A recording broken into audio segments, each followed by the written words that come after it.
If you would, for me and my family, would you keep Adam in your prayers? He's got the flu, and so he's almost through with it. Should be tomorrow. He'll be back in normal, but Megan's home with him, watching him today, and so he not been much of himself as can be expected, and so just keep Adam in your prayers for me. I know we would greatly appreciate it, and I know you guys wish he was here, and so hopefully he'll be able to be here Wednesday night. But we're glad that we have Megan at home with him, taking good care of him. I've noticed a lot of green today, and I know why. It is St. Patrick's Day, and that's the day where if you don't want to get pinched, you wear green. That's what the saying's always been. And so I thought when I was planning my sermons for the year that it would be a good time to use a phrase that we have heard over and over again and do a sermon on envy. Many different times you've probably heard the saying, green with envy. And when you think about what envy is, it's the opposite of what we just sang. We just sang a song that is encouraging us to count our blessings, but the envious person doesn't think of what they have, but rather what others have. I want what you've got, and therefore I'm going to get so upset that I don't have it. Envy can cause a vast amount of other sins just simply because we're not content with the things that we do have. And so I was wondering what would be some big reasons that this is a problem, and the following were given to me. Number one, you and I can waste our time when we're unhappy about the things that we don't have. All the things that we do have, and yet we want to focus on the one item we don't have. I have been a very big part of this in the part of you see an item at the store, whether it's like Best Buy or, I like electronics, and I see some item and I sit there and think my life will be so much better if I just get that item. It's not like my life becomes so drastically improved because I buy something that has the ability to make my work just a little bit better. But so many times, these commercials and the ways that advertisements work, they will sell it to you as if you could not live without it. And so people can waste their time being unhappy because of all the things they want that they see others have or that they see advertised, and until they get it, they're not going to be happy. So you can waste time being unhappy, but then number two, it can make real problems even worse. If you've already got an actual problem with somebody, the worst thing that can happen on top of that is to be envious of what they have. Because you've already got some type of dislike between the two of you. Now you're going to seethe over the things that they've got and that you don't. Number three, it can prevent us from thinking clearly. Like I mentioned a moment ago, how many people do you think spend money after watching some commercial or going to some store and seeing some advertisement, and after they purchase it, that's when they realize, why did I do that? I don't know why I bought this, but I guess I'm going to keep it. Prevents us from thinking clearly, and jealousy itself can become this powerful emotion, but it's not really one that allows logic to come in. All I see, or all you see, is that you don't have what you want, and what they have. And jealousy can lead to a lot of other things, but finally it really proves that we have work to do on ourselves. It's an incredible thing to notice when you start to become envious of other people, and you realize, man, I really have some work that I need to do on myself. I've got some things to fix. I've got some things to clean up. And when you reveal this jealous streak in you, all it can do is make you look bad. If I become this person that people can say, he gets pretty jealous about things, all it can do is make me look bad. These are some of the reasons very quickly that envy is a problem, and envy is something we shouldn't have in our lives. But there are other things for us to consider. So I want us to first define what envy is today from both a dictionary and Bible perspective. Then I want to look at people in the Bible who struggled or faced this as a direct opposition in their lives. And finally, I want us to look at ways we can overcome envy. Because while I don't think every one of us in here has an envy problem, I know it's something that can affect all of us at one time or another. So I'd like to give us some ideas that I found in Scripture and other ways that we might be able to defeat envy. But first, we're going to look at what envy is. Envy, according to the dictionary, is a feeling of disconnected or resentful longing aroused by someone else's possessions, qualities, or luck. The Bible dictionary that I found online says it's a sin of jealousy over the blessings and achievements of others, especially the spiritual enjoyment and advance of the kingdom of Christ freely and graciously bestowed upon the people of God. Envy inevitably leads to personal harm or debilitation affecting one's physical, spiritual, and emotional well-being. Unchecked, it gradually leads to a destructive and remorseful way of life and ultimately to estrangement from God. Then we notice that the Bible itself deals with envy in a topical sense. If you look at the Old Testament, you will find the following scriptures that have the word envy in them. And I can tell you, it's never spoken in a good way. When you look at Exodus 20 and verse 17, you're talking about one of the 10 commandments. You won't covet your neighbor's house. You won't covet your neighbor's wife, nor his male servant, his female servant, nor his ox, his donkey, nor anything that is his neighbor's. Now you might think, envy's not in that passage. Covetousness is envy. Being covetous of someone else's possessions is another form of envy. And God, in His infinite wisdom, said, don't covet your neighbor's house, his wife, any of his possessions. Don't be worried about what your neighbor has. But then in Job 5 and verse 2, it says, wrath kills a foolish man and envy slays a simple one. You have Psalm 37, 1 through 3, which talks about not fretting over these evildoers or envious of the workers of iniquity, but to rather focus on the things that are good, because those people are going to be soon cut down like the grass and wither as the green herb. Trust in the Lord and do good. Don't worry about these other people, and don't be envious of them. Proverbs 14 and verse 30 says, a sound heart is life to the body, but envy is rottenness to the bones. Boy, that sounds like a good thing, doesn't it? Envy is rottenness to the bones. Have you ever found something rotten in your fridge? Did you put it in the microwave and heat it up and eat it? I don't think you did. I think if you were like I was one time when I noticed something in the fridge that shouldn't have been in there anymore, you very quickly got rid of it, and maybe even the Tupperware that it was inside. Envy is rottenness to the bones. It's not something pleasant. And then you have Proverbs 23, 17 through 18, which talks about not letting our heart envy sinners, but be zealous for the fear of the Lord all the day. For surely there is a hereafter, and your hope will not be cut off. Don't be really jealous of the things that sinners get to do. You remember last week we talked about doing good to please God, and we mentioned that Jesus said those, Matthew 6, 1 through 4, who simply do all that they do to please man already get their reward in this life, so God has nothing left to give them. Essentially, this is saying, don't be so envious of what you don't get to do because you serve God. You're going to get a reward for doing the right thing. But then over in the New Testament, we also have some passages that deal with envy.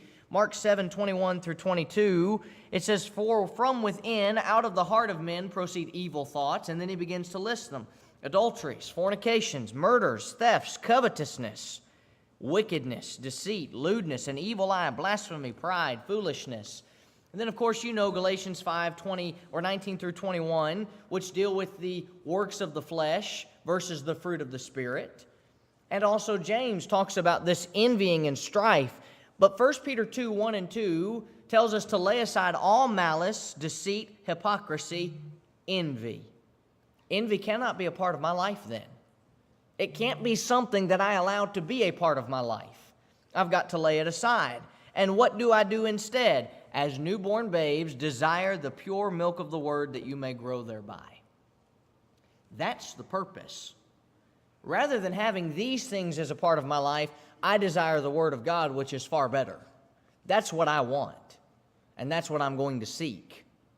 But then we move on to the second point, which is that there are people who have faced envy.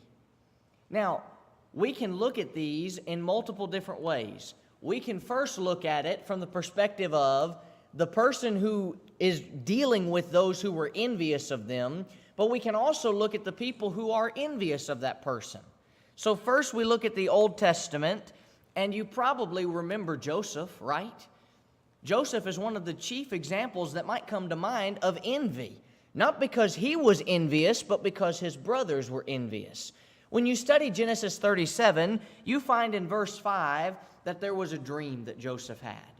He has this dream, and in his dream, he realizes that he is this sheaf in the field, and behold, my sheaf arose and stood upright, and your sheaves, you know what they did?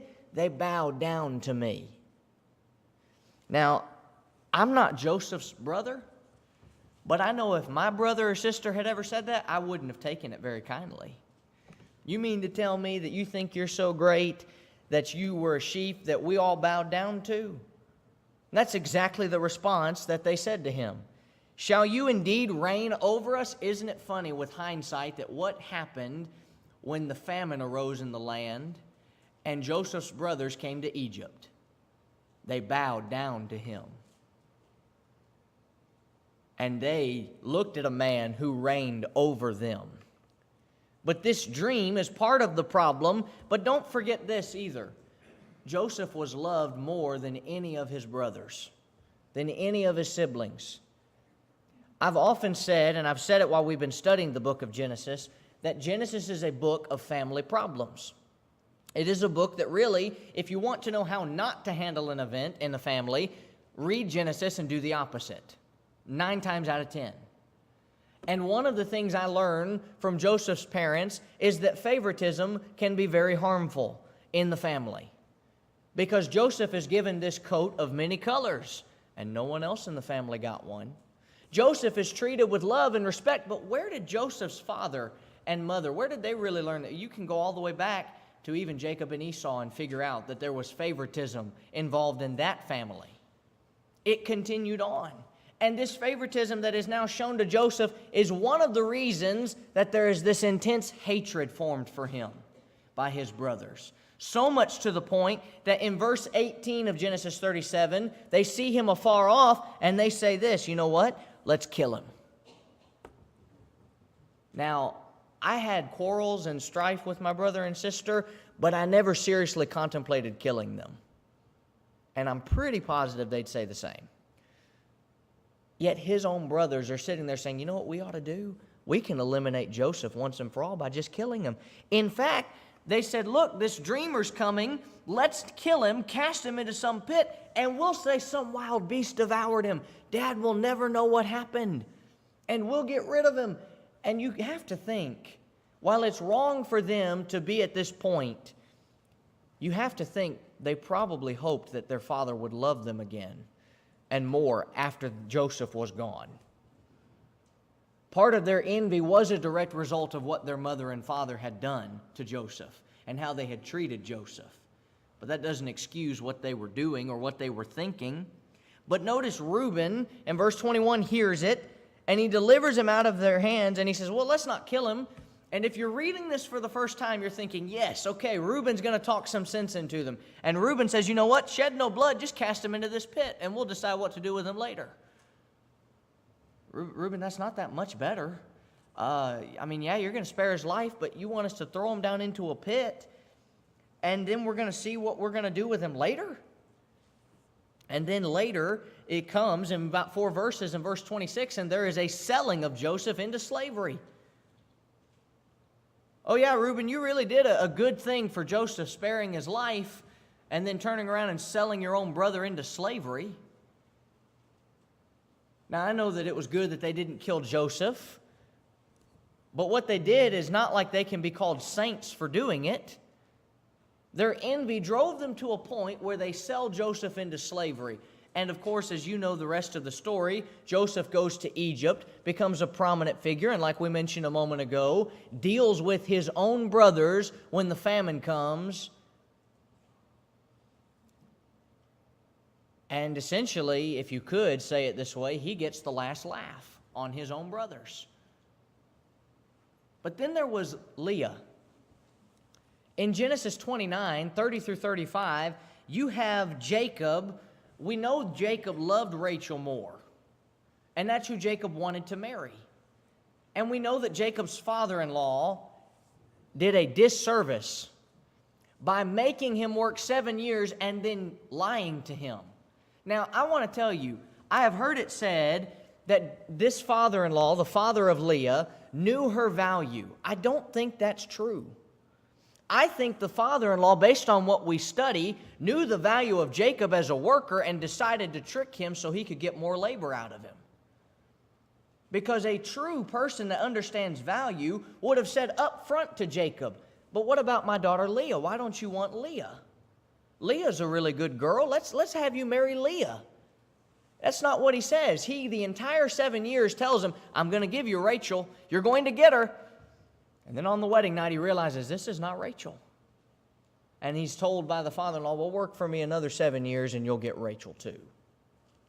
If anything, Jacob saw the value of Rachel because he labored 14 years just to be able to marry her. But Leah has to deal with some of these things because Leah has been betrothed to to Jacob. She has married him and is now kind of cast to the side because Jacob wanted Rachel. And notice what she says, or what God actually does to her. He sees that she's unloved, and so he opened up her womb, and Rachel, though, is barren. So Leah is starting to bring forth children, and Rachel begins to become very, very concerned about this. And in fact, gets to the point where she tells Jacob, "You give me a child. Please give me a child." But something happens between Rachel and Leah that's incredibly interesting in chapter 30, verses 14 and 15. When Reuben goes to the field of wheat harvest and found mandrakes in the field, he brought them to his mother Leah. Rachel said to Leah, "Please give me some of your son's mandrakes." And she said to her, "Is it a small matter that you've taken my husband? Is this a small matter that you've taken away my husband? And now you want to take away my son's mandrakes also?"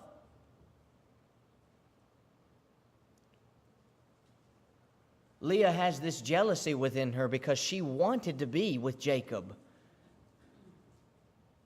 But because Rachel was loved more, Leah is off to the side and has become envious of Rachel. What about King Saul? King Saul faced envy in his life quite literally when David went to slay Goliath. He did successfully kill Goliath, and Saul comes back and hears people as he's returning saying that Saul has slain his thousands, but David his 10,000s. Now, speaking from a perspective of logic, had David really done that much more for the kingdom than Saul had as far as battle is concerned? No. This still happens today. One of the primary places this happens is the sporting world. Somebody gets hurt, the backup guy comes in, and maybe he performs incredible. A couple years ago, the Eagles won a Super Bowl with a backup quarterback, and everybody in Philadelphia lost their minds and said he's got to be the starter, forgetting about the guy that they have, which is pretty good. This still happens today, and that's exactly what's happening in this time. Oh, David killed Goliath, and yes, that was a great thing, but all of a sudden the people start singing as if David has been battling for Israel for decades and has killed 10,000s of people. Oh, Saul, you've only killed thousands, but David over here, he's killed 10,000s. And Saul began to become very angry because of this. And so he eyed David from that day forward. Now, as you study 1 Samuel, you know 1 Samuel 13 and 15 deal with Saul losing his kingdom and being told, "I value another man over you." And we know that that was David. Saul feels threatened by David to the point that at the next day, David is called to play the music for Saul, and there's this spear in Saul's hand. And we've talked about this often. Saul says, you know what would look good on my wall, David?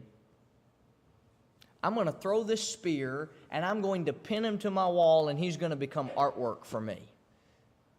And so he takes this javelin and tries to pin David to the wall, but David is able to escape. And notice 18 and verse 12, Saul was afraid of David. Why? Because the Lord was with him, but had departed from Saul. Whose fault was that? It was Saul's. Who had the Lord in 1 Samuel chapter 12? Saul. Who lost him in chapters 13 and 15? Saul. You want to be jealous of David because he's got the Lord? Really, you need to look in the mirror and realize you lost the Lord by your actions. But notice as you look through the rest of 1 Samuel and study the rest of the relationship between David and Saul, what do we know but that Saul gathers up an army essentially to kill David, and David begins to run from Saul, running for his life, all because of a simple song and the idea that the Lord was with David and not Saul. That was enough to drive Saul over the edge. Some have considered, and I don't know the validity of this because the Bible never tells us this, but I think reading the passages you can see where some have come to this conclusion, that Saul had a couple of mental difficulties where he would go from one rage to the other. And I think you can see that when you're looking at Saul in certain passages and he's fine, and then in another instant he's trying to kill David. Perhaps he did have some disorders going on in his brain. But envy is the chief reason he's beginning to go after David. But we do have people in the New Testament who faced envy as well. First, you can think of the Corinthians. The Corinthians were told in 1 Corinthians 3 and verse 3 that they're still carnal. For where there is envy, strife, and divisions among you, are you not carnal and behaving like mere men? For when one says, I am of Paul, and another, I am of Apollos, aren't you carnal? Where are you putting the value of your Christianity? Oh, in the person who baptized you. That makes sense. Not in Jesus Christ, but in the person that baptized you. You're saying that makes you special. Now, don't get me wrong. I understand, quite literally, because my father baptized me, and that was a special occasion. And if someone were to ask me, I would say with pride, my dad baptized me. And I know other people who might be able to say, this gospel preacher who was well beloved, I was actually baptized by him. I don't think there's anything wrong with stating that, so long as we understand that doesn't make us better Christians. Because so-and-so preacher baptized you. But that's what the Corinthians were essentially doing. Well, look, I'm of Apollos. Well, I'm of Paul. Paul says, aren't you carnal when you worry about these things? And there's envy and strife and divisions among you.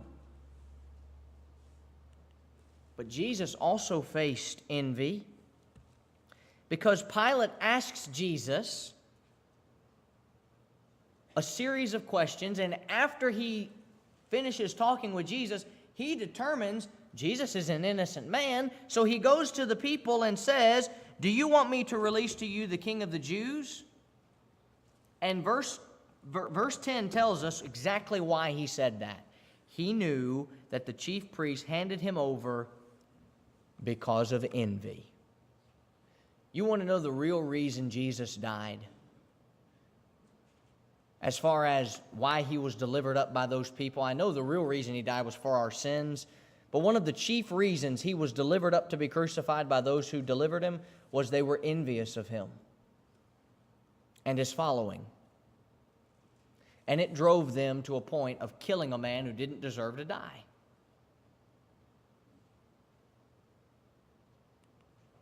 Paul also faced envy.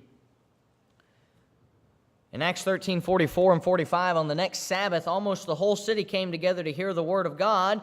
But when the Jews saw the multitudes, they were filled with envy. And contradicting and blaspheming, they opposed the things spoken by Paul. I am thankful to work in a situation where the preachers don't envy one another. I mean, I know I'm good looking, but I don't think Ryan envies me for it, okay? I have known of situations where a preacher seethes because he doesn't have the pulpit. I've known of situations where preachers will begin to have hateful and spiteful relationships toward their counter worker, the other preacher, simply because they're envious of the position they have or the ability that they have, the things that they're able to do. And one of the things that I continue to hear from people who have had these bad experiences with other preachers or have heard of bad experiences, when they ask me about my relationship with Ryan, and I tell them, we're great friends. We often will go out to dinner together or go to a movie together or spend time together at our houses. We're pretty good friends. They're shocked. And isn't that sad? That so many people are shocked because of a good relationship between ministers, because sadly there have been countless relationships that have been toxic, all because somebody wants a pulpit. Or somebody wants to write an article more than the other, or somebody wants to do a podcast, or whatever you want to call it. That's what really drives them. It's not about doing the work of the Lord. It's about doing the work of getting their name out there. And if there's ever a problem with that, you're going to hear about it. And rumors can be spread, and envy can be a driving force of that. And Paul dealt with this because there were these Jews who witnessed Paul taking away the following of Judaism, and they were so envious that they began to contradict and blaspheme and oppose the things that Paul spoke.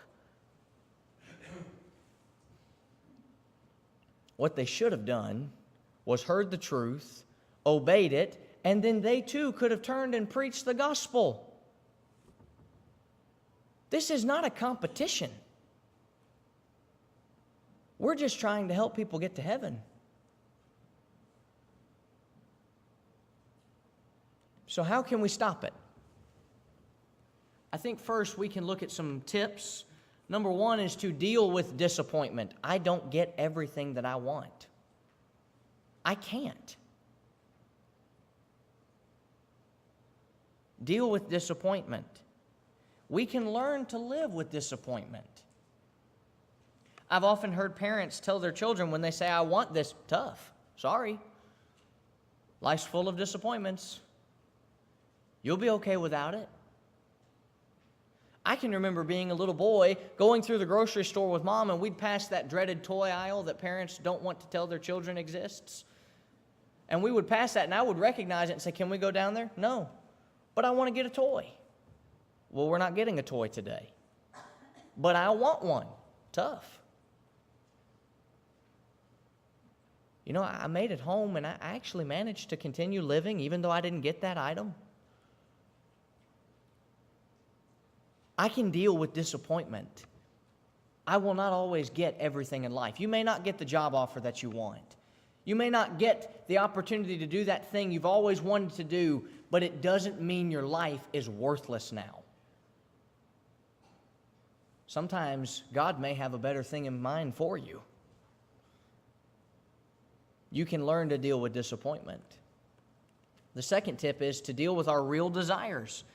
In the case of Leah, she had to deal with her real desires first and learn that only God could give her what no one really could. She had to learn to lean upon the Lord. And when I realized that the real desires that a Christian should have is for God and His Word and all the blessings that come down from that are enough, then I can really destroy envy in my life. Finally, deal with our feelings toward God. Deal with our feelings toward God. When we don't believe or trust that God cares about us and will give us what we need, we're constantly unhappy.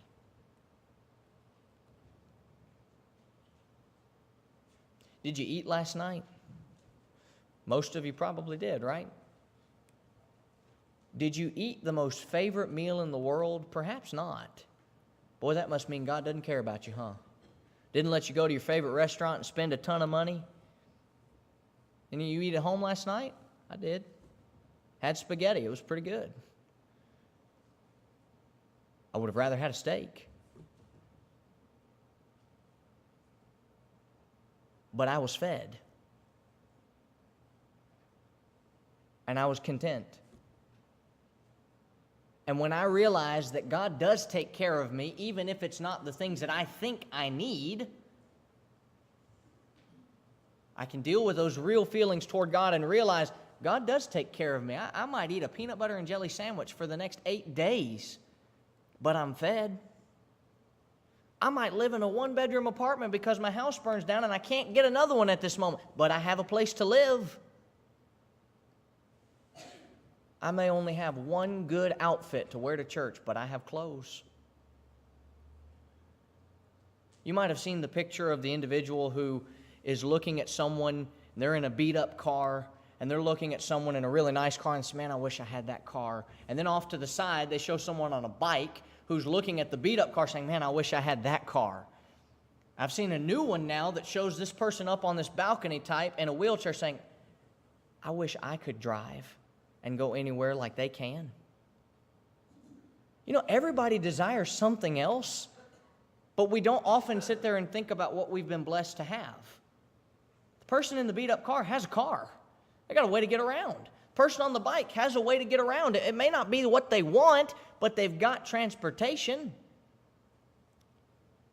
We can deal with our real feelings toward God and realize God does take care of us even if we don't think that it's the way that we should be taken care of. God knows our needs. He knows our desires too, and I've often found that God is more than willing to give us both in abundance, but He will keep back the things that we don't need. So I don't need to be envious of those who have the things that I don't need. But finally, we can remember these verses. Number one, we need to love one another. And it doesn't matter what is in your bank account versus mine. I can love you, and you can love me.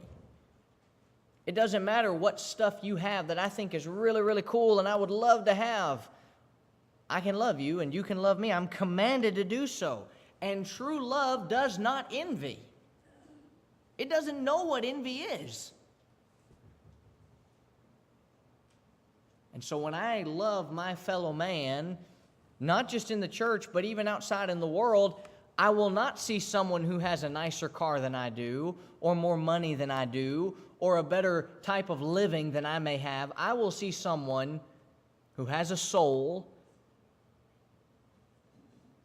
and really, truthfully, those in the world must be really concerned about us because we know where we're going when we die.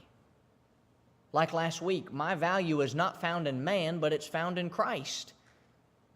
So it doesn't really matter what other people have. I can't take it with me.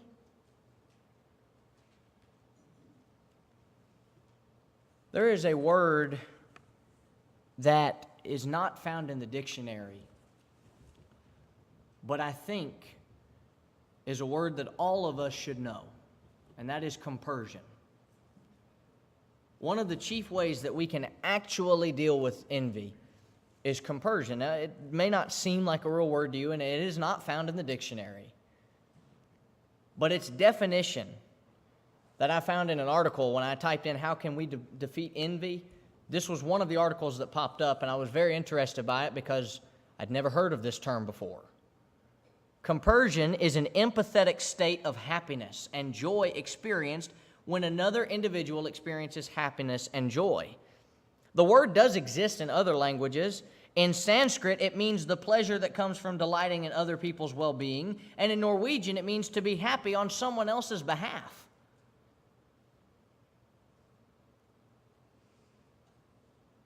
So say that you are going up for a job, and so is someone else that you know. Same job, only one, two people going for it. And the person gets it. You can look at that person and be happy for them, even though you really wanted it. Say that someone has money and they can do something that you can't. You can be happy for them, even though you don't get to do the thing that they're doing. Compersion is this idea that I look at someone else that's experiencing happiness and joy, and I am genuinely happy for them, even if I will never get to do what they're experiencing, and I would love to. That doesn't mean it's not difficult. There are people in the world that have been told by doctors that they're not able to have children, whether period or ever again. And I imagine it's quite difficult for them to read announcements of others who have gotten pregnant. But I've also seen that type of individual, while they wish it could be them, so excited and happy for the person that is. That's compersion. And that's what all of us in Christianity could use a little bit more of. We may not have all the things in life that we think we need, but God has promised us that we have what we have to have. We've got places to live, clothes on our backs, shoes on our feet, food to eat. We can be content. Others may have more, but it doesn't matter. We don't have to be green with envy. Perhaps you're here this morning and you're not a child of God. You can become one. You can gain the greatest reward that has ever been promised, heaven, by being a Christian. You can do that by hearing, believing, repenting, confessing, and being baptized. After doing so, you have a responsibility, I have a responsibility to live a faithful life.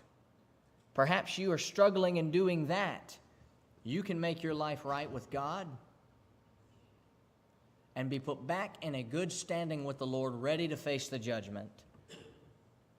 I don't know what need you have, but you and God do. You know. And if you have a need to come, won't you do it right now as together we stand and sing?